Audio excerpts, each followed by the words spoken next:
네, 매주 수요일에는 기자들의 눈으로 정치권 사정 살펴보는 시간이 있죠. 오늘도 어김없이 경향신문 구교영 기자, 시사인의 김은지 기자 두 분 나오셨습니다. 어서 오십시오. 네, 안녕하십니까. 아니, 오른쪽이 너무 화내가지고 눈이 부시네. 아니, 안 그래도 제가 이제 여기 입실할 때부터 작가님이 아마 선배가 그 얘기 할 거다. 예언하시더라고, 내가 아니, 보니까. 네. 야, 이쪽에 빛이, 와, 막 광채가, 야, 어디서 왔어요? 나도 사 입어야겠다. 이게 사실은 제가 이렇게 밝은 옷까지는 안 입으려고 그랬는데 지금 세탁이 밀려가지고 어쩔 수 없이 제가 입었거든요. 네. 아니 근데 진짜 잘 어울리고 너무 예쁘다. 예, 구경 기자님 이제 지금 제가 보기에 이제 방송인에서 연예인 대열로 올라가시는 것 같아. 예, 훌륭하십니다. 자, 이렇게 저희가 즐겁고 편안한 방송 할 수 있도록 늘 도와주시는 광고 주님들, 그렇죠. 네. 광고 해야 됩니다. 주님이죠, 주님. 네. 예, 네, 저희가 5월 5일 어린이날은 또 못했어요. 네. 그래서 저희가 힘껏 광고를 하도록 하겠습니다. 네. 꼭 저한테 이게 딱 맞춤형인 것 같아요. 더 한방울 곰보 배추 코엔젤 가정의 달 상품 소개하도록 하겠습니다. 요즘 봄이라서 요새 또 꽃가루가 많이 날려가지고 네네. 저 같은 사람은 진짜 알러지 너무 힘듭니다. 예, 알러지 비염에 알러지 천식 환자들 힘내시기 바랍니다. 자, 요럴 때 필요한 게 바로 더 한방울의 코엔젤입니다. 요 만드신 대표님 어린 딸이 매일 콧물 코막힘으로 항생제를 계속 먹었다는 거예요. 그래서 야, 이거 애한테 계속 항생제 먹이는 거 너무 안 되겠다 해서 야, 이거 직접 개발해야겠다 해서 만든 게 바로 더 한방울의 코엔젤 상품입니다. 효과가 진짜 좋다 이런 분들이 많고 일단 약이 아니니까 편안하게 이제 드실 수 있게 되는 네. 거죠. 그래서 그런지 재구매율이 무려 50%가 넘는다는 것이고요. 코엔젤 뭐가 그렇게 특별해? 이렇게 궁금하실 것 같은데 국내산 곰보 배추 추출액이 무려 50%나 들어가 있어서 기관지에 정말 좋다고 합니다. 여기에다가 쑥부쟁이 300초 유분피 이거 동화책에만 나오는 건데 이런 전통 원료들을 쏙쏙 넣었고요. 96시간이나 진짜 푹 고아가지고 전통 방식 그대로 만들었다고 합니다. 여기에 사과 배추 사과랑 배 추출물이 들어가 있어서 애들도 너무 잘 먹는다고 하는데요. 먹어보면 저도 먹었거든요. 달큰해요. 그래서 금방 근데 좀 살짝 진하게 달아. 네. 그래서 요거 드시고 물을 꼭 드시면 좋겠다라는 추천드리고요. 영국 비건 인증, 햇섭 인증까지 완료돼서 안심하고 드실 수 있으십니다. 자, 장윤선의 취재 편의점 구독자분들만을 위한 특별 이벤트 들어갑니다. 코엔젤 2-3달, 그러니까 2개월, 3개월치 구매를 하시면 전 요게 또 좋더라고요. 쌍화탕 10배 농축한 쌍화비담 열환을 증정해 드립니다. 배송 메시지에 장윤선의 취재 편의점 이렇게 딱 적어주셔야 사은품 증정이 가능하다는 말씀 꼭 드리고요. 지금 유튜브 하단 더보기 링크 또는 더 한방울 공식 쇼핑몰로 주문이 가능하십니다. 이거 말고 전화는 안 돼? 귀찮다 하시는 분들에게는 전화번호 알려드릴게요. 조금 메모하세요. 지금 휴대폰 들으셨습니까? 네. 지금 전화번호 알려드릴게요. 자, 누르세요. 02-6914-6770 02-6914-6770으로 전화 주시면 되겠습니다. 자, 이 이벤트는 네이버 스마트 스토어 구매하실 때는 적용되지 않습니다. 오로지 취재 편의점에서만 된다는 말씀 드리겠습니다. 그럼 이게 한방울의 브랜드 스토리가 되게 좋은 게 뒤에 적힌 내용을 보니까 제품 뒤에 작은 한방울이 큰 변화의 시작이 될 수 있다는 믿음으로 건강한 삶과 지속 가능한 환경 이 두 가지의 균형을 맞추는 것이 우리의 목표입니다. 대선 출정식 선언문 같네. 야, 아니 근데 어디서 왔어? 진짜 대단하다. 우리 구경 기자는 뒤에 보이잖아. 있는 그대로 설명드리는 겁니다. 진짜 저는. 훌륭하다. 아니 진짜 진짜 시민들이 저는 저 취재 편의점을 새로 시작하면서 어떤 걸 느끼냐면 이 연대의 힘이 정말 대단하다. 그리고 현장의 땀방울, 더 한방울, 땀방울을 정말 소중하게 여기시는구나. 그러니까 진짜 생각하지 않고 열심히 현장을 뛰잖아요. 그러니까요. 그러면 후원금을 막 보내주셔요. 야. 시민들께서. 저 깜짝 놀랐습니다. 야, 그래서 어마어마하군요. 그러니까 진짜 열심히 일하는 사람들에 대한 갑자기 울컥하네. 또 그만큼 하셨으니까요. 아니 장윤선 그런 건 기자께서. 아닌데 열심히 사는 사람들에 대한 보답을 우리 그 애청자분들께서 해주시는구나. 저 진짜 감사해요. 그러니까요. 네. 고마움 담아서 하나 더 읽도록 하겠습니다. 자, 수요일의 광고는 항상 시니케어 플라센타 플러스 페이셜 크림입니다. 호주 식약청 인가를 받고 생산된 이 시니케어 플라센타 플러스 페이셜 크림은 주름을 당겨주고 피부를 밝혀주는 시간을 되돌리는 플래시백 크림입니다. 양태반 성분이고요. 손상된 피부 재생, 자연 유래 성분으로 빠른 흡수, 마카다미아 오일, 아르간 오일, 좋은 건 다 들어갔어요. 피부 보습, 항산화 효과에도 큰 도움을 드리고 있습니다. 주름 개선, 미백 효과를 식약청으로부터 인증받은 기능성 크림이고요. 하루 24시간 촉촉함을 채워주는 플라센타 플러스 페이셜 크림으로 어제와 달라진 오늘의 피부를 경험해 보시기를 추천드립니다. 네이버 스마트 스토어 누적 판매량 10만 개를 넘은 이 크림은 아직도 영문으로만 검색이 가능합니다. 펜지몰, FANGMALL, 펜지몰에서 1+1으로 구매가 가능합니다. 자, 지금 저희 취재 편의점 더보기 이 창에 가시면 링크 올려져 있거든요. 바로 구매하실 수 있으십니다. 네, 저도 오늘 바르고 왔습니다. 아니 김은지 기자님 뭐 이거 사셨다면서요? 예, 이제 워낙 그 장윤선 진행자께서 네. 광고를 잘하셔가지고 네. 저도 모르게 명절 선물을 어떻게 할까라고 고민을 가정의 하다가 어머니날. 예, 양가에 모두 네. 선물해드렸는데요. 굉장히 네. 만족도가 높으시더라고요. 진짜요? 어머님. 실제로 정말 좋다고 합니다. 친정 엄마야 무조건 다 좋다고 하는데 네. 우리 시어머님. 예, 양가 다 좋다고 하셔가지고요.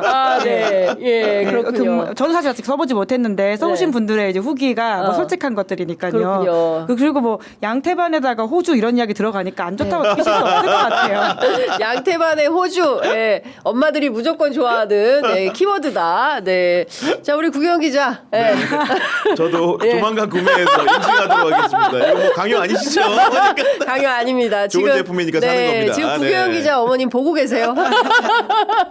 네, 취재 편의점 애청자셔가지고 네, 보고 계십니다. 그러니까요. 네. 자, 본격적인 저희가 얘기를 해봐야 될 것 같은데 이것부터 얘기를 해야 될 것. 난리 났어요, 국민의힘. 야, 밤 사이에도 난리 네. 나고, 야, 이 집은 진짜. 풍전등 망할 것 같아 분위기가. 요새 야, 국민의힘 네. 상황이 어떻게 돌아가는 겁니까? 일단 김은지 기자께 좀 여쭤볼게요. 네, 그러니까 지난주 토요일에 아니 오늘 6시에 만나긴 만나는 거죠? 예, 만나는 네, 거죠. 네. 어제 밤에 이제 급하게 네. 그 앞에서 소위 말하는 김문수 후보가 노쇼를 집 앞에서 했었고 거기서 지키고 있던 권성동을 비롯한 원내 지도 당내 지도부들이 결국 바람 맞고 돌아가는 모양새이긴 했는데요. 네. 그 이후에 이제 김문수 후보가 직접 오늘 6시에 한덕수 후보를 만나겠다 이렇게 밝혔습니다. 더 이상 흔들지 말고 그러니까 자기한테 좀 권한을 달라 이런 식의 이야기를 한 건데요. 하지만 오늘 아침에도 다양한 보도들이 나오고 있는데 각 이 상황을 지켜보는 당내 주자들도 입장을 내고 있거든요. 홍준표 후보 같은 경우에는 이제 더 이상 정치하지 않겠다라고 떠나겠다라고 했는데 계속해서 이 상황에 대한 자기 이야기들을 하고 있는데요. 네. 윤석열 대통령을 극렬 비난을 하면서 그러니까. 왜 한덕수를 비난하지 않고 김문수만 흔드냐라는 취지 이야기를 한 바가 있고요. 이준석 후보 같은 경우에도 본인의 그림자 비쳐 보인다라고 하면서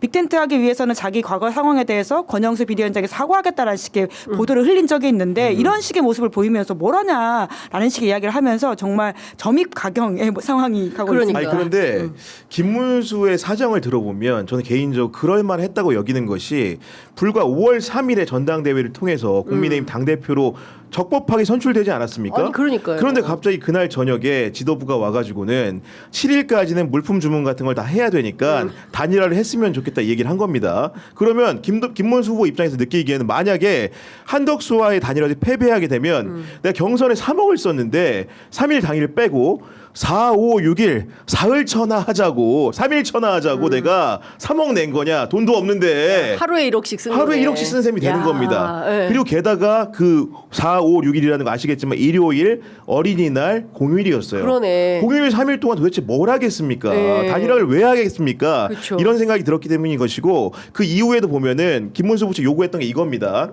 내 명의로 후보가 됐으니까 사람들한테 임명장이라도 좀 주자. 사무총장 임명장도 못 주게 합니다. 그렇죠. 그리고 최고위원회의 하게 되면은 걸개 그림이라고 뒤에 백드롭이라는 게 배경막이 예. 있죠. 예. 내 사진, 예. 내 슬로건도 못 쓰게 합니다. 예. 프로필 사진 하찮게 찍습니다. 네. 도대체 내가 왜 경선에 나섰는지 예. 도대체 도무지 이해가 안 되는 지경에 이르렀기 때문에 김문수가 참다 크게 폭발했다 예. 이렇게 생각이 됩니다. 네. 그러니까요. 지금 행복한 여자님께서 오늘 슈퍼챗이 좀 들어온 날이네. 네. 아침에는 아침 9시에는 장윤선, 4시에는 구교형, 5시에는 김은진. 글자가 좀 틀렸어요, 다. 예. 선생님 김은지. 기억해 주시니까요. 네. 구교형, 사인과 구교형. 김은지를 예. 합쳐서 구교형. 구교형인데 구교형.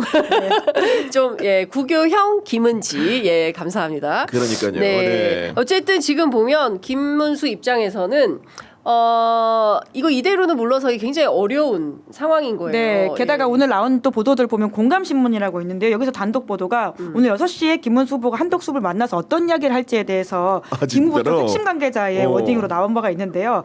한덕수 후보한테 사퇴를 요구할 예정이다. 그러니까 절대 물러설지 않겠다라는 취지의 이야기를 하고 있다라고 예, 해요. 예. 그러니까 지금 우리가 보았던 김문수의 삶의 궤적과 예. 지금의 상황들을 지켜본다면 적어도 11일까지의 김문수는 물러서지 않을 것이다라고 네. 하는 것이 보이고요. 사실 그렇게 되면 시간은 김문수 후보한테 더 유리해질 수밖에 없는 그렇죠. 상황인 예. 것이고 그리고 명분과 정당성이라고 하는 것 사실 김문수 후보한테 아까 잘 말씀해 주셨지만 있거든요.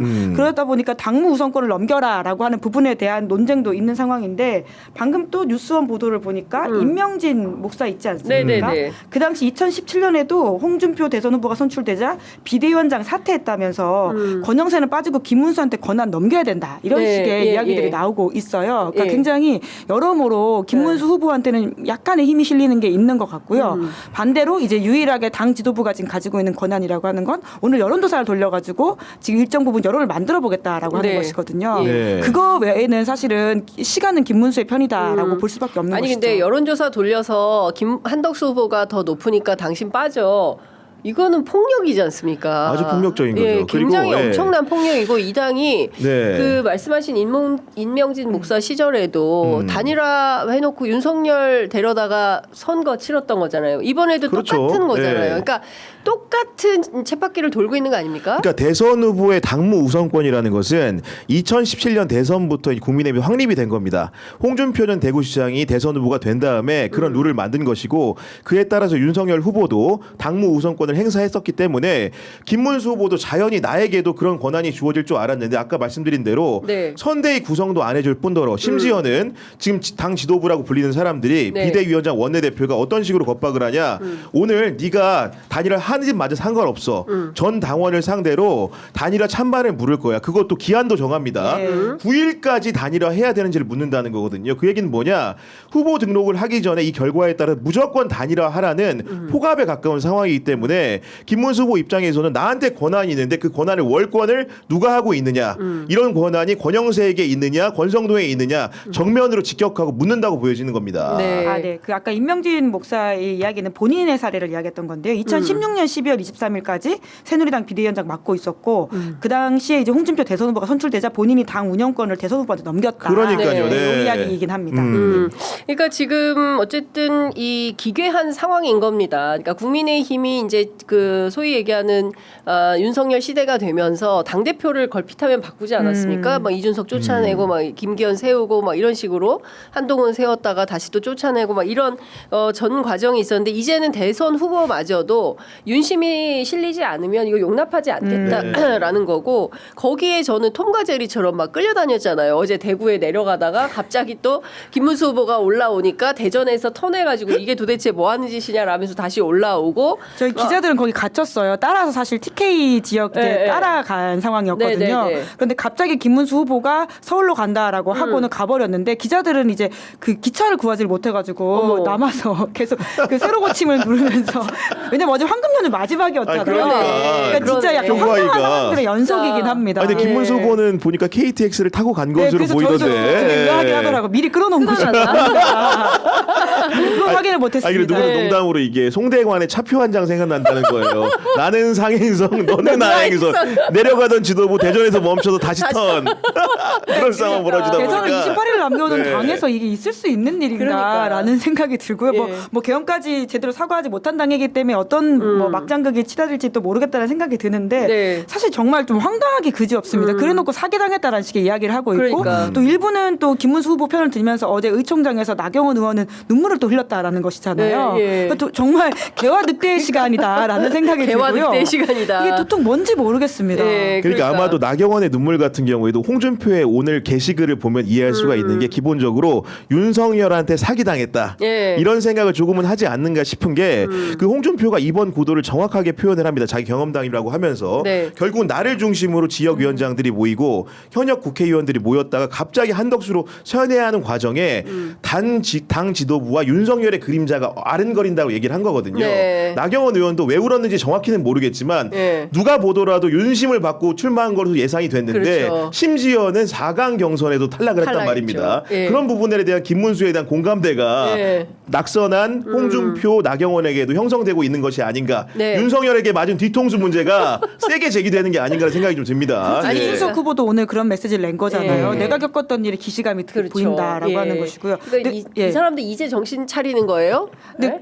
예, 진짜 황당무계한 사람들 아닌가? 근데 예. 그러기에는 근데 이준석 대와는 좀 상황이 다르다고 볼 수밖에 없는 게 그 당시 이준석은 당 대표였던 것이고요. 지금은 이제 후보이지 않습니까? 그렇기 때문에 어깨 지금 법적으로 간다고 하더라도 김문수 후보가 아주 유리하다 이런 이야기가 그렇죠. 많기 때문에 예. 사실 방법이 없어 보이는 네. 게 사실이긴 합니다. 뭐 그렇게 되면 쭉 이제 김문수의 마이웨이가 되지 않을까라는 생각이 들기도 저는 하고요. 그럴 수밖에 없을 것 같아요. 왜냐하면은 법적 선거 절차를 네. 어긴 게 없잖아요. 완벽한 절차를 통해서 공당의 대선 후보가 결정이 된 거고 선거법에 네. 따라서 그리고 여기에서 뭐 무슨 그만둬라 할 어떤 정치적인 실질적인 명분이 없는 상황 아니겠습니까? 예. 근데 이제 저는 박수영 의원 같으면 참 재밌는 분인데 이분이 지금 김문수 캠프에 있는 거잖아요. 그렇죠. 네. 김문수 캠프로 가서 제일 먼저 위장 취업을 했다 이런 비판을 받고 있는데 이 사람 무슨 얘기를 하냐면 이제 좌파식 조직 탈취 시도를 김문수 후보가 자기 캠페인을 했던 후보를 저격을 하는 거예요. 그래놓고 보좌관이 썼다고 이제 해명을 그러니까 했는데. 그렇지 그게 저는 이렇게 비겁할 수가 있나? 의원들 있는 텔레그램 방에서 보좌관이 글을 쓴다면 그게 더 문제 아닙니까? 내가 보기에는 의원 그러니까. 아바타예요? 말도 안 되는 얘기잖아요. 그렇습니다. 이게 핸드폰 갖고 있는 거예요, 심지어 예. 텔레그램인데. 그러니까. 네. 아니 심지어 위장자립은 본인이 했다 이런 지금 비판을 받을 수밖에 없는 상황인 것인데 예. 오히려 지금 김문수 자기가 지지했던 후보한테 그런 이야기를 한다는 게 예. 얼마나 이 상황이 정말 블랙 코미디인지를 그러니까. 보여주는 상황인 것 같고요. 예. 참 부끄럽습니다. 아니 근데 네. 그럼에도 불구하고 박수영의 진단이 틀리지는 않다고 생각합니다. 왜냐 네. 김문수 보통 분이 아닙니다. 어제 보셨죠? 지도부가 2번 왔다 갔다 하는 동안에 갑자기 집에 사라집니다. 네. 분신술 보이는 건데 이게 다 운동권 합습을 통해서 네. 제야 운동을 통해서 학습한 여러 가지 비법들인 거거든요. 예. 실체도 온데간데 없게 사라지는 모습들 그리고 실제로 지금 단일화에 대해서 강력한 입장을 내는 사람들 중에 대표적인 분이 단일화 협상을 누가 하고 있습니까? 박계동 전 의원이 합니다. 그렇죠. 이분 어떤 분입니까? 예. 민중운동의 대부였죠. 그리고 차명진 전 의원 예. 말하기 시작했습니다. 그분 그쵸. 어떤 분입니까? 역시나 제야에서 이름 깨나 날리던 분이고 결혼을 백기환이 주례한 분으로 알고 있습니다. 네. 그렇기 때문에 이런 분들이 실제로 굉장히 탄탄한 대우를 형성하고 있고 우리 문수가 무조건 대선 후보가 돼야 된다는 강력한 신념 투쟁을 하고 있기 때문에 박수영의 진단이라는 건 굉장히 틀리지는 않다. 이렇게 생각을 합니다. 아니 예. 구경 기자 엄청 응원하는 것 같네. 아니 근데 실제로 지금 보면 누가 보더라도 국민의힘 정상이 아니잖아요. 방금 네. 전에 이제 그 삼선의 그 권오을 의원께서 국민의힘은 정당이 아니다. 그거 당 아니다. 이제 이렇게 딱 정리를 하는데 그 정도까지 이르는 거예요. 그러니까 기득권만 있으면 우리가 그냥 다 뭘 예. 되는 것처럼 나경원, 다 홍준표 이런 사람들 그렇게 기생하다가 이제 와서 아 나도 당했다 이제 지금 그동안 어제까지만 하더라도 김문수 사기론에서 지금 윤석열 사기론으로 옮겨가고 있는 거 아니겠습니까? 근데 그 상황을 보면 여전히 이분들은 국민의 삶에는 아무 관심이 없는 거예요. 오로지 자기 기득권을 유지 연장시키는 데만 골몰하고 있으니까 이런 식의 행태를 범하는 거다. 오늘 동아일보가 여론조사를 맞아요. 해서 네. 발표를 했는데요. 김문수 한덕수 단일화를 어떻게 생각하느냐 물어봤어요. 물론 국민의힘 지지층에서는 89.6%가 찬성한다고 했지만 중도층에서는 반대가 훨씬 많습니다. 지금 단일화를 해야 한다. 찬성한다 의견이 42.9, 하지 말아야 한다 35.8. 7.1%포인트 이제 더 높은 것으로 나타나긴 했지만 어쨌든 단일화가 상수냐 단일화가 되면 이재명을 꺾을 수 있는 것이냐에 네. 대해서 의문이 있어요. 일단은 오늘 나온 동아일보가 아레날에 의뢰한 여론조사 같은 두 가지 점에서 봐야 되는데 일단 김문수가 희망을 봤다. 왜냐하면 기본적으로 한덕수가 이재명이 붙나 자기가 이재명이 붙나 큰 차이가 안 난다는 점이 여론조사 결과를 통해 점점 드러나고 있기 때문에 그런 부분에서 생기는 자기 확신 조금만 더 시간을 끌면 내가 이길 수 있다는 자기 암시 이런 것도 있을 수밖에 없다고 생각을 하는 것이고 특히 이 부분이 중요한 지점이 결론적으로는 만약에 단일화를 하게 되면 방법이라는 게 여론조사밖에 없을 겁니다. 지금 국민의힘 지지층에서는 굉장히 많은 차이로 한덕수를 지지한다는 여론이 조사를 통해서 확인이 되고 있는데 네. 전 국민을 상대로 한 지지층을 가리지 않고 하는 여론조사에서는 차이가 좁거든요. 네. 그럼 김문수 입장에서는 룰 세팅을 전체 국민으로 넓혀서 쉽게 얘기해서 지금까지 기존에 당에서 경선할 때는 여론조사의 범주를 역선택 방지 조항을 달아서 민주당 지지자들이 못 들어오게 했지만 네. 실제로는 대선이라는 것은 국민을 상대로 하는 선거기 때문에 그 경쟁력 차원에서 그런 방지 조항을 삭제한 상태에서 조사를 해야 된다. 이런 식의 주장을 할 가능성이 생긴 거거든요. 그렇기 때문에 점점 더 룰 협상이 어려워지는 것은 김문수의 전 국민을 상대로 한 상승세가 영향을 끼칠 수밖에 없다고 좀 생각을 합니다. 그러니까 지금 보니까 제가 잘못 읽었는데요. 네. 지금 중도층에서는 단일화 찬성이 41.3, 반대가 46.2, 네. 4.9%포인트 차로 그 찬성보다 반대가 우세한 겁니다. 그러니까 이거 해봐야 별로 의미 없다라고 중도에서는 판단을 하고 있는 거죠. 아니 그게 왜 그런 거냐면은 네. 제가 네. 한번 부연 설명을 드리면은 예를 들어 단일화의 역사를 따져보면은 가장 그 먼 단일화가 87년도에 김대중 전 대통령과 김영삼 전 대통령이 심지어 군사 정권의 2인자인 노태우를 상대로 싸울 때 민주화라는 기치를 걸고 이 단일화 협상을 했는데 그런 대의 명분이 있을 때도 쉽지 않았었던 게 단일화입니다. 결론적으로 87년도에 다 선거가 돼가지고 노태우가 당선이 되는 이상한 현상이 벌어지지 않았습니까? 그런 상황인데 국민들이 보기에는 중도층 유권자들이 보기에는 지금 단일화라는 것은 반 이재명 전선 이후에 어떤 명분이나 실리적인 이유가 전혀 드러나지 않는 상황인 겁니다. 이런 단일화에 누가 동조할 수 있겠습니까? 결국은 윤석열 신은출을 하느냐 마느냐의 문제로 귀착이 될 것이기 때문에 그 명목 없는 단일화에 국민들이 동의하지 않고 있다고 보여집니다. 네. 자, 그 지금 10시 29분 지나고 있는데 오늘 그 김문수 후보 지지 성명이 발표가 됐네요. 전직 의원들 네, 200명 넘는 분입니다. 예, 209명의 성명서하고 명단이 이제 발표가 됐는데 그 어쨌든 한덕수가 여론상 지지율이 높은 것은 사실이지만 실제로 우리 새도 만만치 않아라는 그렇죠, 것을 네. 웅변하기 위해서 이러저러한 다양한 정치들이 이제 진행이 좀 되는 것 같습니다. 아, 시끄럽네요. 네, 시끄러워. 네. 네, 그렇게 해봤자 아까 말씀하셨던 동아일보 여론조사에도 나와 있지만 네. 결국 단일화 효과라고 하는 것은 1 더하기 1을 냈을 때 적어도 1.2가 나오거나 그렇습니다. 2.2가 나오거나 혹은 2 이상의 값이 나와야지만 의미가 있다라고 봐야 되지 않겠습니까? 사실은 네. 둘이 단순 합쳐도 지금 이재명 후보한테 안 되는 상황이라고 봐야 될 텐데 그런데 지금 특히나 중도층의 여론이라고 하는 것이 그렇게 호의적이지가 않거든요. 그래서 맞습니다. 이 여론조사만 보더라도 사실 이 단일화를 왜 하는 것인가 오히려 국민의힘의 지금의 어떤 난맥상만 보여주고 있는 이 상황에 대해서 당문을 닫아야 된다라는 식의 부끄러운 상황까지 가고 있는 거잖아요. 불과 본인들이 뽑아놓은 후보 3일 전에 뽑은 후보에 대해서 나가라 마라라고 하는 상황이라고 하는 게 정말 이 선거를 제대로 치를 수 있는 공당인지에 대해서 좀 의문스럽긴 합니다.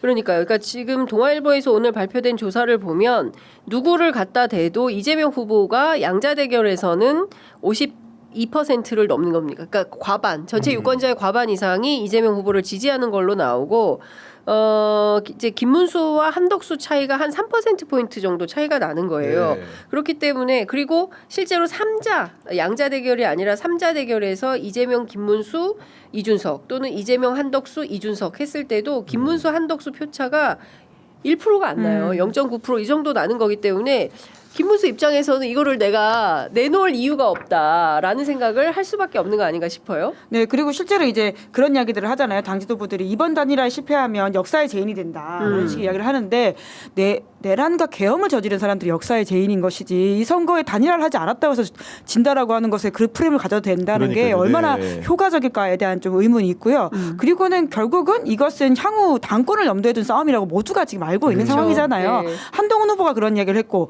홍준표 후보가 그런 이야기를 했고 지금 남은 사람들도 다 그런 식의 계산을 하고 있는 것이기 때문에 김문수 후보 입장에서는 더더욱 이 선거 진다고 하더라도 정말 자기 때문이라고 할 수 있을까에 대한 의문이 분명히 있을 것이고 그런다면 버텨가지고는 끝까지 가서 본인이 이 당을 접수하겠다라는 생각을 하지 않겠습니까? 방금 아침에 저희가 여기 오면 국민의힘 당사가 네, 옆에 있잖아요. 예. 오늘 아침에도 제가 보고 왔는데요. 권영세, 권성동 물러나라, 정기 은퇴하라라고 하는 당원들의 강한 시위가 있지 오히려 그 반대 시위는 안 보이더라고요. 물론 뭐 예. 과대대표된 목소리일 수도 있겠지만 그러니까 예. 함께 국민의힘 경선을 치렀던 사람들의 생각도 중요한 거 아니겠습니까? 그러다 보니까 김문수 후보가 차례로 경선 후보들을 만나겠다고 했는데 일단은 홍준표 후보 같은 경우에는 명백하게 입장을 드러낸 것이고 나경원 후보도 아마도 동화될 가능성이 상당해 보이고 한동훈 후보 네. 말할 필요가 없지 않습니까? 그쵸. 그런 상황들이기 때문에 기본적으로 당 지도부의 우호적인 환경은 아니라고 보여주고 그럼 안철수는 왜 단일화를 하라고 할까? 2018년도 서울시장 선거 때 안철수하고 김문수가 나왔는데 단일화가 안 됐었거든요. 본인의 개인적으로 아픈 추억이 있기 때문에 네. 김문수를 그렇게 좋게는 안 보는 것 같고 그를 제외한 나머지 경선 후보들 같은 경우에는 이럴 거면 국민의힘 경선 왜 했냐? 네. 내가 1억 내고 2억 내고 3억 왜 냈냐? 이런 생각을 할 수밖에 없기 때문에 네. 김문수 편을 드는 여론이라는 것이 좀 더 우호적이지 않을까라는 네. 생각을 좀 해봅니다. 그 얘기상 돈 돌려달라고 그랬어요. 그러니까요. 예. 이렇게 할 거면은 다 경선 비용 다 토해내라. 예, 이제 예. 이게 이제 홍준표 시장의 요구이고 그 얘기는 어떻게 봐야 됩니까? 김문수 뒤에 홍준표 뒤에 한동훈 있다. 아니, 결코 한 편이 되기 어려우신 분들이긴 네. 한데요. 지금 뭐 만약에 지금 한 메시지를 낸다면 그건 5월 동주에 불과한 이야기긴 하겠죠. 반 윤석열 전선에서 함께하는 것에 불과한 것이지 네. 그분들이 계속 같이 할 거라고 보기에는 우리 모두가 이 상황을 보지 않았습니까? 네. 그러긴 어려워 보이긴 합니다. 아니 근데 저는 반윤석열 전선에서 이분들이 떨쳐 일어나야 된다고 저는 그건 생각을 그렇죠. 합니다. 예. 그래야 본인들한테 희망이 생기는 거예요. 언제까지나 윤석열의 그 휘하에서 시키는 거 떡밥을 그냥 받아가지고 시키는 거 그냥 하고 네. 이래가지고 이게 정치가 되겠습니까? 제가 보기에는 근본적으로 그래 이제 와서 다시 이제 김문수라는 사람에 대해서 평가하는 거지만은 그 계엄 상황들을 곱씹어 보면은 물론 네. 이제 국무위원들 불러놓고 사과하라고 했을 때 김문수가 안 한 건 사실이기 때문에 비상계엄을 두둔하는 게 아니냐 혹은 뭐 탄핵을 그 기본적으로 반대하는 게 아니냐 이런 의견이 있었는데 실제로 그 중요한 순간 비상계엄을 선포하는 순간에 여러 국무위원들이 당시에 그 대통령실에 들어갔는데 김문수는 고의로 안 간 건지 아니면 부르지 않았는지 모르겠지만 같이 안 했던 것도 사실이거든요. 그리고 이제 이후에 출마하는 과정에서도 보면은 윤석열을 직접 만나서 사사를 받기보다는 전화 통화하는 수준에 머물렀기 때문에 기본적으로 탈윤석열 하는 것도 사실은 빠를 수도 있다. 네. 지금 정도 됐으면 홍준표의 이런 선언을 등에 업고 본인도 윤석열과 거리를 두는 행보를 하게 된다면은 네. 기회가 열리지 않을까라는 생각을 좀 해봅니다. 아니 근데 지금 어쨌든 이 전선에서 얼마나 열심히 싸울까는 잘 모르겠지만 말씀 주신 대로 홍준표 시장 전 시장이 전사로 나서서 내 한번 확 학시 해볼 수도 있을까라는 네. 생각이 좀 드는데 윤석열이 나라도 망치고 당도 망쳤다. 네, 그리고 오늘 되게 공작이 세게 있었다. 냈어요. 오늘 네. 세게 입장을 냈습니다. 예, 그리고 김재원 비서실장이죠. 그 김문수 캠프에 네. 오늘 아침 라디오에 나와가지고 1대1 단일화 어렵다. 왜냐하면 검증을 못하지 않았냐. 여기는 우리는 검증을 받았다. 국민의힘 공당에서 대선 투 후보 토론 과정에서 나는 네. 검증을 거쳤는데 이 사람 어디서 뭐 하다 온 사람이지. 아니, 실제로 근데 무소속인데. 정말 재밌는 거는 네. 김문수 후보가 2012년 대선 때 경선에 나온 거 아시죠? 그때 박근혜 후보가 압도적으로 예. 당선이 됐는데 당시에 왜 사퇴를 안 했냐? 최태민, 최순실과 의혹 제기를 하느라고 안 했거든요. 완주했죠. 그러니까 이제 그런 상황인데 문제는 그 박근혜 정부에서 정무수석을 한 김재원이 지금 김문수 캠프의 비서실장을 하면서 굉장히 좌장격 역할을 하고 있는 거거든요. 네. 결국 이 사람들의 연대라는 것이 근본도 없고 그냥 뭔가 명분도 없고 오로지 이제 당선을 향한 한 방향만 보고 하는 연대이기 때문에 네. 기본적 실체 관계라는 것이 굉장히 허약하다 이런 생각은 좀 듭니다. 네. 제가 그랬죠. 그때 구경 정치비상고 나가서 홍준표 정계 은퇴 안 한다고. 정계 은퇴 선언한 지 얼마 됐죠? 얼마 안 됐어요. 일주일도 네. 안 지난 것 같은데. 예, 바로 정치 시작하셨습니다. 어떤 얘기 했냐면요.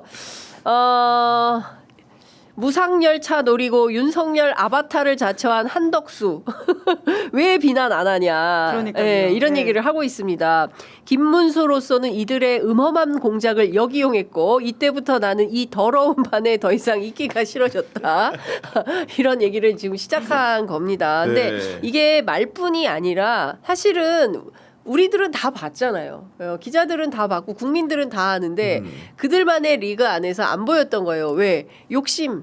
예. 욕심 때문에 그렇죠. 탐욕 때문에 네. 권력에 대한 탐욕 때문에 이게 안 보였던 겁니다. 그런데 그 홍준표 시장이 한 발 떨어져서 보니까 이거 빡치네. 참을 네. 수가 없네. 이자들의 공작을 참을 수가 없네. 이런 생각을 이제 자각하기 예. 시작했다. 근데 사실 저는 보였다고 생각합니다. 어. 사슴인 거 알면서도 말이라고 주장했던 사람들이라고 생각하고요. 네. 예, 안 보였다고 하는 건 거짓말에 불과한 것이지 그냥 자기의 이해관계를 위해서 안 보이는 척했던 것에 불과하고 지금은 또 그 이해관계가 달라졌기 때문에 우리가 보기엔 바른 말을 하는 것이지만 또 다른 이해관계에 복잡하면 또 다른 지로 기반을 할 수도 있다. 네. 과거에 대한 처절한 통렬한 반성 그리고 자기 스스로 무엇을 잘못했는지 이야기하지 않는 이상은 일견 맞아 보이는 말도 결국은 또 상황이 되면 바꿀 것이다라고 하는 좀 신뢰를 가지기 어려운 건 사실입니다. 그리고 이런 혼란스러운 틈을 타서 사실 네. 어떻게 보면은 공당이라고 한다면은 뭐 지도자급 되는 사람들이 우리 한데 뭉쳐가지고 선거는 잘 치러야 되지 않겠냐. 이제 선거가 한 달도 안 남았는데 이러면 되느냐 이런 의견이 나와야 되는데 결선까지 같이 했던 한동훈 후보 같은 경우에는 우리는 당을 버리지 않겠습니다라고 나서면서 그렇죠. 당원 가입을 독려하는 형세 아니겠습니까? 결국 이게 당이 부서지고 무너질수록 자신에게 이득이 된다라는 어떤 계산적인 수법들이 횡행하는 국민의힘 풍조 때문에 네. 결국 이 당이 바로 서기 어려운 게 아닌가라는 생각을 해봅니다. 저는 네. 그 좀 유명한 작가님들이 김은숙 작가님이나 뭐 이런 분들이 국민의힘을 놓고 드라마를 한번 썼으면 좋겠어요. 현실이 더 진짜 드라마틱해서 재밌게 쓰기 어려울 것 같은데요. 그러네. 제가 사과하겠습니다. 예, 진짜 현실이 더 드라마보다 더 재밌을 것 같기도 한데 지금 하는 상황을 돌아보면 이 사람들 다 각자 자기 욕심밖에 없는 겁니다. 그러니까 저는 이 당은 존재 이유가 없다라는 네. 생각이 좀 드는 것이고 스스로에 의해서 지금 그 망해가고 있다라는 생각이 아니 좀 그리고 드네요. 예. 홍준표 후보의 말에 동의를 하고 이제 김문수 후보 이제 김재원 그 비서실장 말에 동의를 하는 점은 네. 한덕수 후보에 대한 검증 문제가 있습니다. 물론 그쵸. 공직을 네, 오래 하고 네. 2022년에 대선 이후에 국무총리 검증을 받았다고 하지만은 여전히 그의 주변에 대한 평가 그리고 내란을 그럼요. 통해서 생긴 네. 새로운 의혹들에 대해서 철저하게 검증을 하는 게 맞습니다. 사후에 그런 문제가 드러나면 다시 그게 돌이켜질 수 있습니까? 당연히 김문수 후보는 그런 시간을 갖자고 하는 게 저는 타당한 주장이라고 생각을 하고 특히나 어제 관훈클럽 네. 토론에 나와가지고 한덕수가 한 얘기들을 보면은 네. 도저히 믿을 수 없는 얘기들이 많습니다. 윤석열을 향해서 100번 비판하고 비난해도 모자람이 없는 상황인데 네. 삿된 분이 아니다. 나쁜 사람이 아니다고 평가하는 걸 보고선 도대체 이분은 이 대선의 시대 정신을 뭘로 알고 나왔길래 이런 막말을 할 수 있는가 이런 생각이 들었거든요. 네. 이런 기초적인 사상부터 검증을 철저히 해야 됩니다. 이게. 네, 그리고 이완규와 관련해가지고도요 어제 좀 다른 이야기, 사실관계를 다른 이야기를 했고요. 그리고 본인의 그런 그 내란죄에 관련된 부분에 있어서도 헌재가 다 털어줬다라는 취지의 주장을 했는데 헌재는 내란죄 형사재판에 대해서 판단한 게 아니거든요. 그렇죠. 근데 굉장히 좀 다른 이야기들을 하면서 사람들 교묘하게 속이고 있다는 지점에 대해서도 좀 팩트 체크를 한덕수와 관련해서 좀 더 명확하게 해야 될 부분이 있다라는 생각이 들고요. 네. 아까 잠깐 김은숙 작가 이야기하셨는데 실제로 오늘 김은숙 작가가 이재명 대표를 후보를 만난다고 합니다. 오. K 컨텐츠와 관련해가지고 K 컨텐츠. 강유정 의원이 이제 만든 예. 오늘 일정인 것 같은데요. 예. 오늘 전주 한옥마을에서 K 콘텐츠 산업진흥 간담회라고 해가지고요. 예. 국제시장 해운대 연출한 윤재균 감독, 다음 소위 만든 정주리 감독, 그리고 김은숙 작가, 나의 아저씨, 나의 해방일치 쓴 박혜영 작가 등이 만나서 대화를 네. 한다고 합니다. 그렇군요. 예. 하여튼 한덕수 얘기로 다시 돌아가면 어제 그 거짓말도 교묘하게 빠져나가는 것도 있지만 한덕수 후보 하면은 가장 검증 우선 대상은 무속입니다. 네. 아니, 무속과 관련해서 어제 사태제까지 했어요. 그러니까요. 일단 그 영상 잠깐 보고 네. 말씀 듣도록 하겠습니다.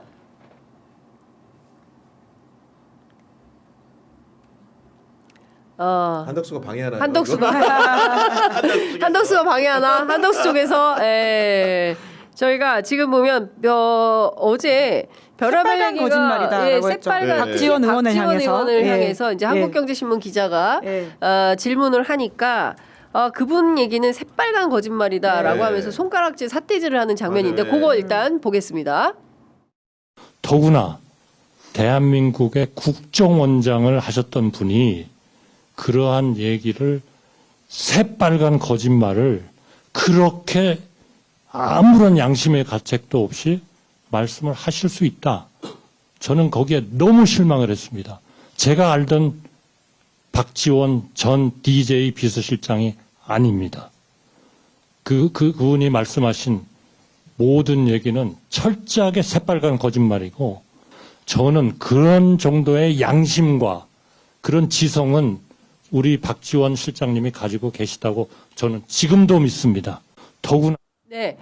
오늘의 운세 또는 토정 비결 정도를 보는 수준이지 신문에 나오는 걸 보는 수준이지 그 이상은 아니다라는 거예요. 우리 신문에 토정 비결 실어줍니까?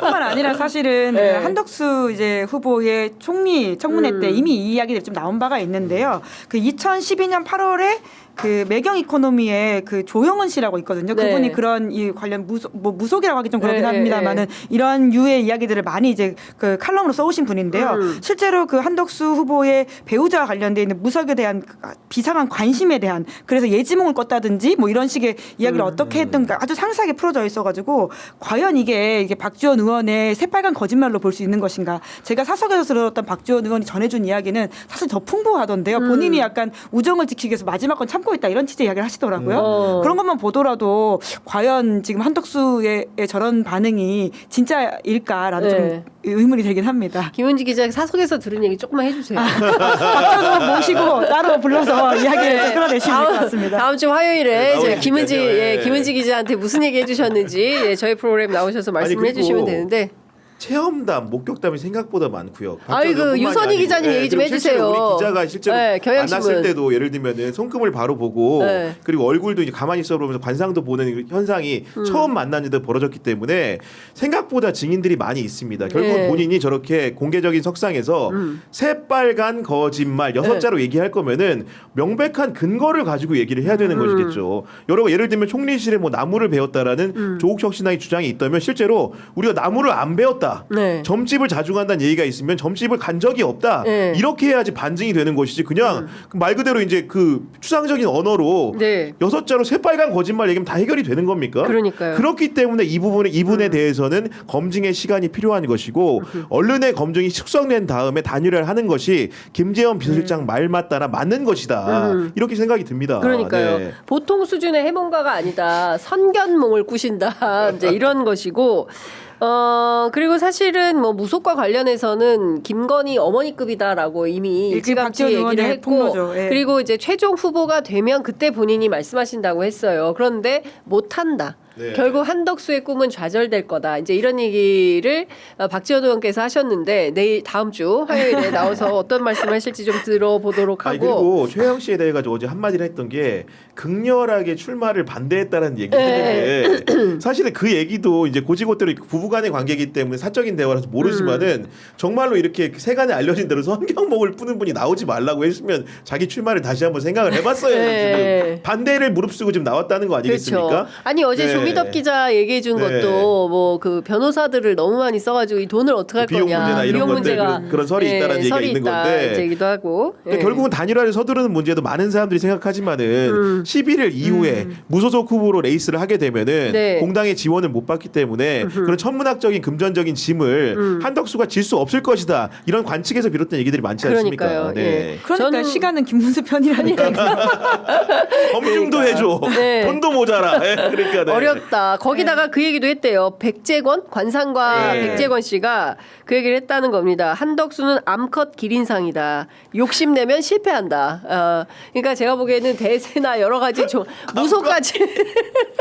무소까지 종합해 볼 때 한덕수 별로 이렇게 좋은 기운 아니다. 단 하나. 그냥 그 여론조사에서 한 2, 3% 정도 앞서는 것 말고는 내세울 게 별로 없어 보인다. 오늘 뭐 공약도 발표한 것 같은데 AI 관련된 걸 했다라고 네. 하는데요. 사실 지금 사람들이 한덕수한테 가장 궁금해하는 것은 AI에 관련된 이런 것들이 아니라 내란과 관련돼 있는 한덕수의 입장 그리고 탄핵과 관련돼 있는 한덕수의 입장이라고 하는 것인데 아직도 이걸 명확하게 밝히고 있지 않다라는 차원에서는 그러니까 도통 뭘 하려고 하는 것이냐라고 물어볼 수밖에 없을 것 같고요. 그리고 뭐 통상 전문가로서의 본인의 어떤 전문성 그리고 외교 전문가로서의 본인 전문성을 강조하고 있긴 하지만 제가 지난주에도 이야기했지만 미 재무장관이 오히려 우리가 이걸 서두름으로써 가지고는 우리의 레버리지가 없다라는 차원의 폭로가 있지 않았습니까? 그러니까 뭐 하나 그러니까 굉장히 허상에 불과한 것들이 많은데 이걸 뭐 어떤 식으로 딜링할 수 있다고 믿는지 잘 좀 이해가 안 가긴 합니다. 그러니까요. 예. 어찌됐든 지금은 한덕수의 시간은 아닌 것 같다. 김문수의 시간이 분명해 보인다라는 네. 말씀을 좀 데이터 드리겠습니다. 양도 갑자기 압도적으로 올라갔더라고요. 그러니까요. 예. 네. 아니 그리고 누가 보더라도 이게 좀 명분이 없죠. 아니 근데 얘기하다 보니까 벌써 46분이라서 네. 자 이제는 우리가 이제 이 얘기를 해야 될 것 같은데요. 이번 주 안에 더불어민주당에서 조희대 대법원장 탄핵 갑니까? 왜 한숨부터 쉬십니까? 지난주에 조희대 네. 대법원장이 이렇게까지 속도를 내지 않을 거다라는 식의 이야기를 했던 차원에서는 정말 좀 참담하고 죄송하다는 말씀을 드려야 될 것 같고요.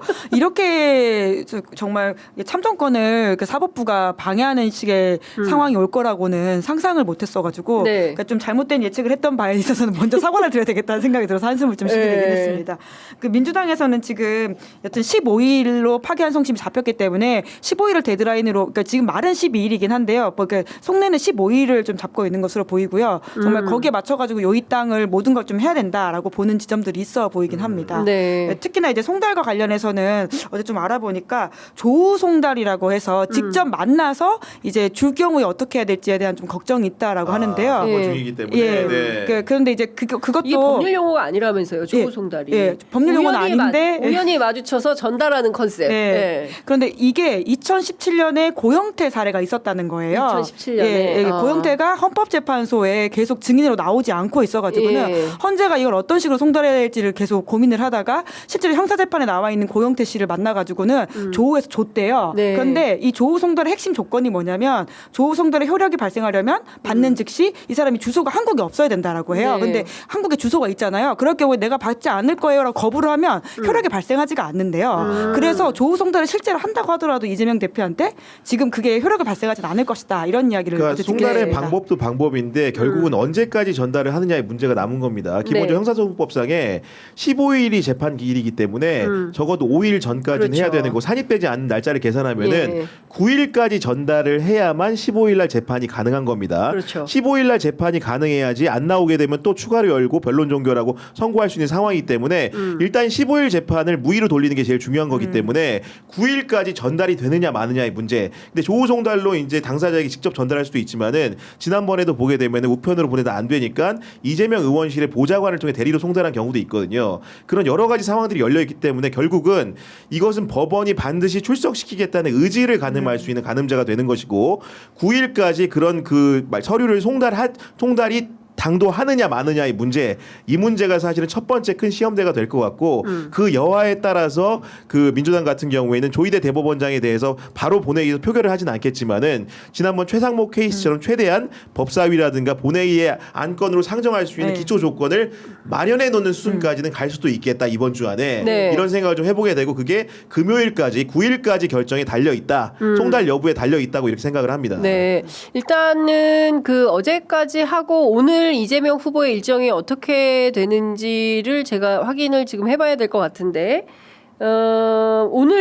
오늘부터 본격적으로 서류 송달 시도가 이뤄질 것이다, 법원으로부터. 네, 뭐 그런 걱정을 하고 있더라고요. 네, 그래서 오늘 어떻게든 받지 말아야 되는 겁니까? 그러니까 계속해서 사실 그러니까 이것을 그러니까 가지고 있는 어떤 본인들의 권한이기도 하고요. 예. 지금 이걸 통해 가지고는 선거에 사실상 재판이 개입하게 되는 결과가 남는다고 하는 것은 예. 우리 민주주의도 굉장히 좀 위기인 상황이라는 생각이 들거든요. 그러니까 계속 이제 이 사건 자체를 이재명 당사자 한 명으로만 생각하게 될 경우에는 그렇게 뭐라고 할까요? 뭐 소위 말하는 꼼수라고 여길 수도 있다라고 생각하는데요. 네. 그러니까 헌법재판소의 그 대상자가 국민 전체였던 것처럼 사실상 이거는 이제 선거의 한가운데 들어와 있는 상황이기 때문에 이 재판의 수혜자라고 할까요? 뭐 대상자라고 하는 게 이재명 한 명이 아니라 저는 이제 국민 전체가 되어버린 상황이라고 그렇죠. 봅니다. 예. 그렇게 본다면 이것에 대한 적극적인 대응이라고 하는 것을 송달을 피해간다라고 하는 게 아니라 재판을 멈추게 함으로써 어떤 안정성을 취하게 한다라는 논리로 좀 대응해야 되지 않을까라는 아니, 그리고 그렇군요. 이제 지난 총선 때 이재명 후보가 이런 송달을 받고 출석한 사례가 있지 않느냐 이런 식의 주장을 하는 분들도 있던데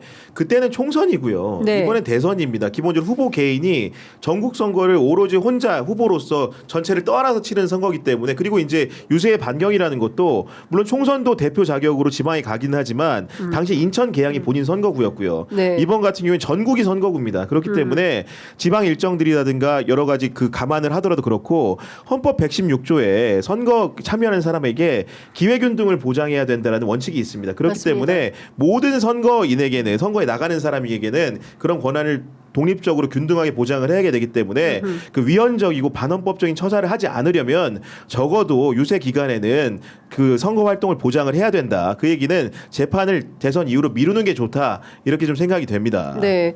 그러니까 다 떠나서 제가 늘 말씀드리지만 일반 평범한 정치인들도 국회의원들도 당장 상임위 때문에 내가 오늘 재판 어렵겠다라고 하면 기일 변경을 해주는 거예요. 그런데 저는 의도와 목적이 너무 명징하다. 왜냐하면 12일부터 공식 선거운동 기간이 시작이 되고 22일 동안 남들은 똑같이 하는데 이재명 당신만 재판에 출석해. 그것도 5번이나. 심지어 위증교사 사건 경우에는 투표일 당일에도 재판에 출석해. 근데 투표일 당일에 다 휴무일이잖아요. 그러게요. 네. 공휴일에도 네. 재판을 하겠다는 거예요. 이게 말이 됩니까? 그거는 저는 이제 모르고 잡았어. 이것도 말이 안 되지 않습니까? 이미 물론 그럼 조정을 이제 하면 되거든요. 아니, 그렇죠. 모르고 잡았으면. 그렇죠. 예. 비상계엄 때문에 이게 느닷없이 펼쳐진 그 대통령 선거이긴 하지만 그 전에 보잖아요. 법원 사람들이 신문 안 봅니까? 6월 3일 날 대통령 선거한다는 거는 초등학생 아이들도 아는데 이날 버젓이 재판을 잡아놓았다? 이거는 당신은 선거하지 마라는 거예요. 이거는 누가 보더라도 불평등한 공정하지 못한 선거를 법원이 나서서 진두지휘를 하고 있다. 누가? 조희대 대법원장이. 이거를 그냥 이게요. 지금은 이재명이라는 사람이 이렇게 당하는 거지만 이게 구교영한테도 네. 김은지한테도 장윤선한테도 올 수 있는 거예요. 맞아요. 네. 여기서 우리가 이 사법 쿠데타를 막아내지 못하면 전 국민이 그런 불이익을 받는 날이 오게 되는 겁니다. 아니, 그러니까 5월 1일에 대법원이 공휴일에 TV를 통해서 3시부터 생중계를 하지 않았습니까? 그렇습니다. 결국은 그게 특정한 사람을 위한 선거운동이 아니었냐라는 의심을 사고 있는 건데 그렇죠. 아까 6월 3일도 재판이 있다 그랬는데 투표 당일에 재판석에 피고인석에 앉는 후보의 모습을 보여준다는 것은 그 법정에 들어가는 그렇죠. 모습들이요. 국민들이 어떻게 보겠습니까? 그 판단을. 예. 선거 개입이라고 할 수밖에 없는 거죠. 그렇죠. 상식을 가진 그 사람이라면은 그런 그 의심받는 행위를 해서는 안 되는 겁니다. 그러니까 전 국민한테 이런 겁니다. 이 사람 범죄자고 재판받으러 오는 거니까 이 사람 찍지 마세요라고 무언의 시그널을 보내는 거죠. 그렇지 않고서야 이 그림을 왜 만들겠습니까? 그런데 대한민국은 3심제고 이재명 후보가 유죄 판결 받은 게 없어요. 파기환송됐을 뿐입니다. 선거법 위반 사건에 대하여.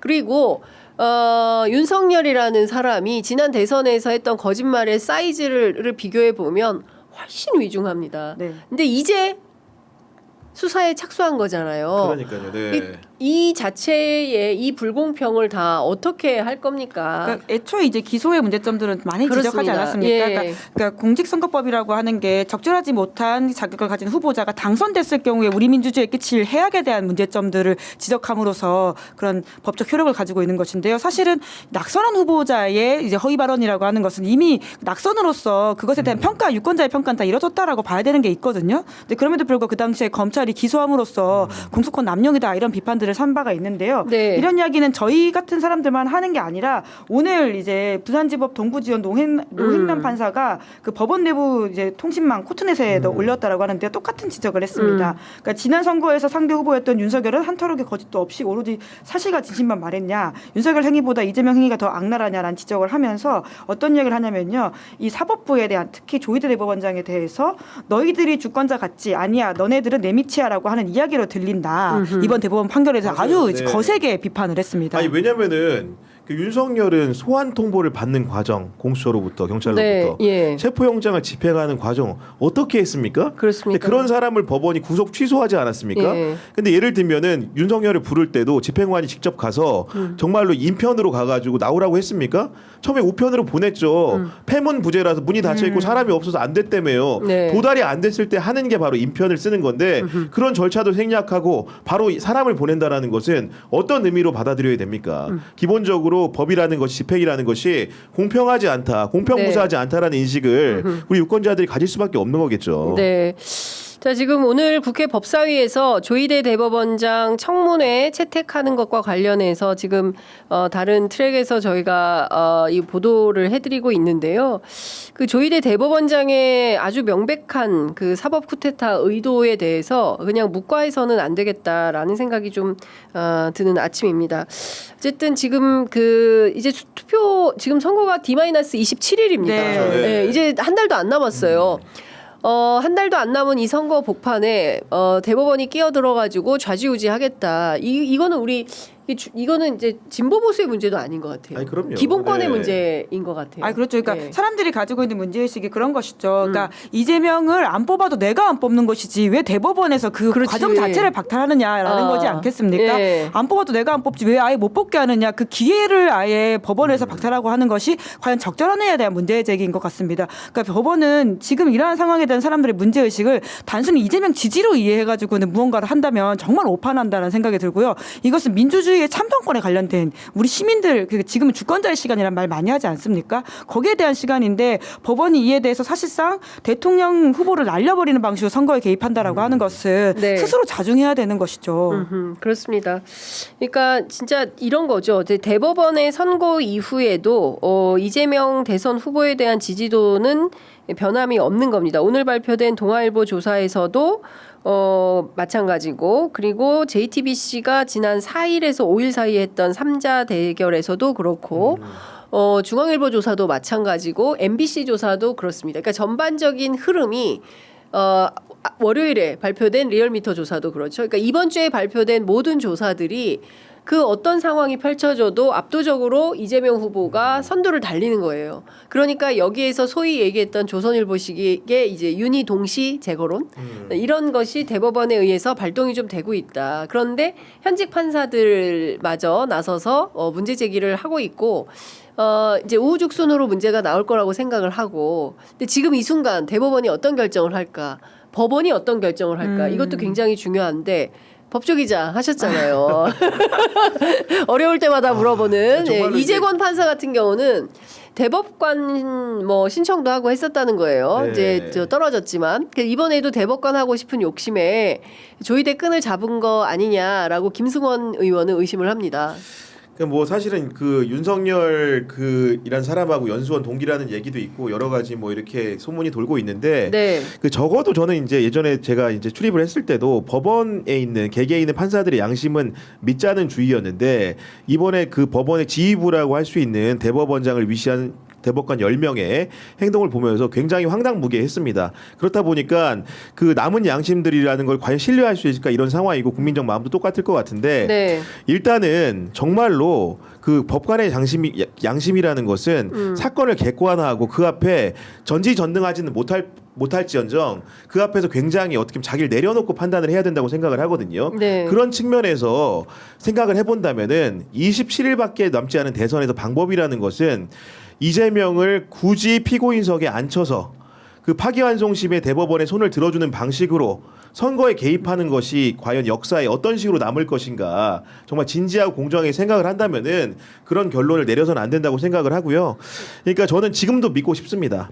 그 서울 고배 형사 7부에 계신 세 분의 그 부장 판사들께서 정말 법관의 양심을 믿고 판단을 해서 적어도 이 사건은 국민들에게 오해가 없게 깨끗하게 사건을 대선 이후로 밀어주기를 간곡히 간청드립니다. 네. 자, 어제 이재명 후보가 조봉암 선생, 그다음에 김대중 전 대통령, 유경수 전 여사 얘기를 했습니다. 대한민국에서 더 이상 누군가를 정치적인 목적으로 그게 물리적이든 뭐 사법적이든 이런 방식으로 죽이게 해서는 안 된다. 죽여서는 안 된다. 이제 이런 얘기를 한 건데요. 관련해서 오늘 윤여준 그 전 장관도 네. 총괄선대위 회의에 참석해서 법원이 먼저 우리는 그런 의도가 없다라는 것을 분명하게 밝히고 그러니까요. 예, 기일 변경을 허락해야 수용해라. 된다. 수용해야 네. 된다. 이제 이런 입장을 밝히고 있습니다. 과연 우리 법원이 이 결정을 언제까지 해야 되는지는 모르겠어요. 그래도 이번 주를 지나면 사실 다음 주 월요일이거든요. 공식 선거 운동이. 그럼 제가 보기에는 탄핵을 하든 뭐 법원이 기일을 변경을 하든 이번 주 안에 끝내야 된다고 생각하는데. 정말 윤석열 탄핵 선고 기다리는 때와 똑같은 심정으로 이게 뭔가라는 생각이 드는데요. 그러니까 모든 카드를 올려두고 만약에 상황이 심상치 않다라고 생각하면 행동에 들어갈 만큼 지금 아주 긴박하다라는 생각은 들고요. 네. 그렇기 때문에 지금 다 준비해두고 바로 딱 요이 땅 하면 올라가려고 하고 있는 것으로 알고 있습니다. 네. 어찌됐든 지금은 국민들이 안심하기 어려운 그렇다고 해서 불안감을 조성하는 것이 아니라 안심하기 어려운 상황이기 때문에 뉴스 미디어에 여러분들 촉각을 곤두세우고 돌아가는 시시각각 변화하는 상황을 지켜보시고 기민하게 또 행동을 해야 될 것 같다라는 생각이 좀 조봉암의 듭니다. 사법살인 얘기가 나왔으니까 네. 조봉암 이라는 분이 어떻게 보면 진보적 운동가였고 정당인이지 않았습니까? 그렇습니다. 이분이 이제 그 형장의 이슬로 사라졌는데 당시 형장의 이슬이 되기 전에 남긴 얘기를 제가 좀 들려드리고 싶어요. 어떻게 얘기를 했냐? 이승만 박사는 소수가 잘 살기 위한 정치를 했고 나와 나의 동지들은 국민 대다수를 고루 잘 살리기 위한 민주주의 투쟁을 했소. 나에게 죄가 있다면 많은 사람이 고루 잘 살 수 있는 정치 운동을 한 것밖에는 없는 것이요. 그런데 나는 이승만 박사와 싸우다가 졌으니 승자로부터 패자가 이렇게 죽임을 당하는 것은 흔히 있을 수 있는 일이요. 다만 나의 죽음이 헛되지 않고 이 나라의 민주 발전에 도움이 되기를 바라며 그 희생물로는 내가 마지막이 되기를 바랄 뿐이요. 이런 말을 남겼습니다. 아유, 네. 진짜 울컥합니다. 예. 2025년에 이런 이야기를 들어야 되니까요. 그러니까요. 2025년에 그 언제 조봉암 선생 돌아가신 59년에 돌아가셨죠. 59년. 네. 그러니까 우리가 이승만 시대를 살고 있어요. 그러니까 윤석열이라는 내란 수괴가 대한민국의 정치 시계를 이승만 시절 해방 정국으로 끌고 간 겁니다. 조봉암 선생까지 다시 우리가 소환을 해서 그때 그 진짜 가슴이 아프네요. 그러니까 전체 국민의 다수 이익을 걸고 지금 이재명이 싸우고 있는 거 아니겠습니까? 그리고 한덕수와 김문수가 단일화를 하든 뭘 하든 기득권 이익을 지키겠다고 내란 세력을 지키겠다고 이렇게 악의 다툼을 하는 거 아니겠습니까? 이 싸움에서 국민이 진다면 조봉암 선생이 지하에서 어떻게 하실까요? 그러니까요. 예. 네. 통탄을 금치 못한다. 나도 졌는데 우리 후대들이 또 졌구나. 예, 언제쯤 우리가 승리하는 역사를 보게 될 것인가 통탄을 금치 않으실 것 같다라는 생각이 좀 들고 조봉암 선생의 그 유지를 받아서 지금 있는 우리 대에 이 문제 정리해야 된다. 우리 후대가 또 그때 선대가 똑바로 못해가지고 친일파 청산도 못하고 반민특위도 똑바로 못하고 그래서 우리가 이거를 이렇게 겪고 있는데 그때 똑바로 못해서 2100년에 또 이렇게 선대를 비판하게 해서는 안 되겠다라는 생각이 좀 들고요. 지금 보니까 시민들 사이에서 조희대 대법원장에 대한 탄핵소추 청원 100만인 서명운동을 시작했습니다. 요 탄핵 촉구 100만인 서명운동 뭐 이제 검색하면 다 나올 것 같아서요. 저희들도 그 댓글창에 좀 올려주시면 제작진께서 올려주시면 좋을 것 같습니다.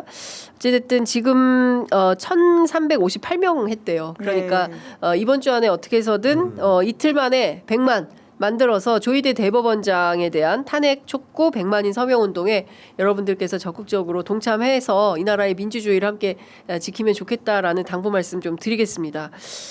오늘은 시일야 방송 대국이네. 근데 개헌 이후에는 그런 방송을 여러 차례 했던 것 같아요. 탄핵 선고가 미뤄질지도 모른다라고 하는 불안감 때문에도 그때도 한참 그렇게 정말 피토하면서 이야기를 했었는데요. 그러니까 늘 이 사법 엘리트들이 민주주의에 있어가지고는 시민의 우선권을 생각하지 않고 본인들이 저런 식으로 행동한다라고 하는 것에 대해서는 정말 우리가 2024년, 2025년을 거쳐오면서 크게 깨달은 바이고요. 이거는 정권이 바뀌더라도 반드시 꼭 해결해야 될 우선순위 과제라는 생각이 들어요. 판사 몇 명이 검사 몇 명이 우리들의 참정권, 전체 국민 다수의 참정권을 결정하고 빼앗고 이게 말이 됩니까? 대한민국 그러니까 전 세계적인 상황이 이 사법 쿠데타로 상당히 나라의 민주주의가 훼손되는 경우가 있는데 우리는 그래서는 안 된다. 반드시 지켜야 넷플릭스의 된다. 위기의 민주주의라고 있거든요. 그 브라질 다큐멘터리인데요. 저 그거 보고 있으면 저런 나라도 있구나 했는데요. 요새 그 다큐멘터리가 정말 많이 생각이 나요. 한번 좀 보시길 권해드립니다. 예, 그렇습니다. 어쨌든